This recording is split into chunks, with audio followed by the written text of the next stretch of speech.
नमस्कार be news स्वागत करुछि मुगीता आसंतु देखिबा जगतसिंहपुर जिला खबर। जगतसिंहपुर जिला तीर्तोल विधानसभा उपनिर्वाचन पई आज कांग्रेस दलर प्रार्थी हिमांशु भूषण मल्लिक तांकर नामांकन पत्र दाखल करछन्ती। प्रथमे से मां सारला दर्शन करिबा परे कोविड नियम मानि अल्प संख्यक समर्थक मानक सह रिटर्निंग ऑफिसर सच्चिदानंद साहू निकटरे नामांकन पत्र दाखल करथिले। एहा सहित दलीय कर्मी मध्य उत्साह वृद्धि पाइबा सह आगामी दिन में तीर्तोल उपनिर्वाचन में कांग्रेस दल विजयी होब बोली हिमांशु भूषण मल्लिक कहते। आसंता सीधा सड़क कथा हिमांशु मल्लिक सहित प्रथम एबे इश्यू है जे अनएम्प्लॉयमेंट इश्यू रही चाषी मानकर इश्यू रही तीर्तोल रे आज पर्यंत इंडस्ट्री गढ़ी उठिनी 22 वर्ष धरिकी 20 वर्ष धरी सरकार रहिला परे मध्य कौनसी प्रकार इंडस्ट्री तीर्तोल अंचल में गढ़ी उठिनी। मोर केवल गोटे प्रश्न जे तीर्तोल अंचल पई एते पातर अंतर कौन पाई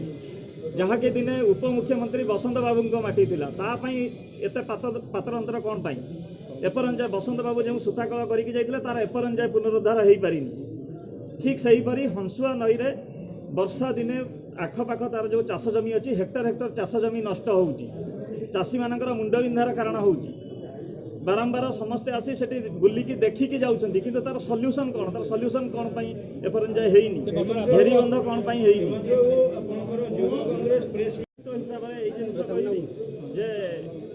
जते जन प्रार्थी अछंती सेथिरे तीर्तोल जनता निश्चिंत भावे डिसाइड करिवे सेमाने बहुत बुद्धिया जनता सेमाने निश्चित भाव में डिसाइड करिवे जे केउ कैंडिडेट योग्य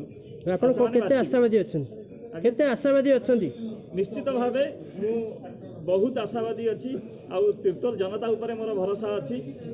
जे निश्चित भावे एथरक कांग्रेस कर्मी मानकर पूर्व त्याग आ बलिदान आ एबे जो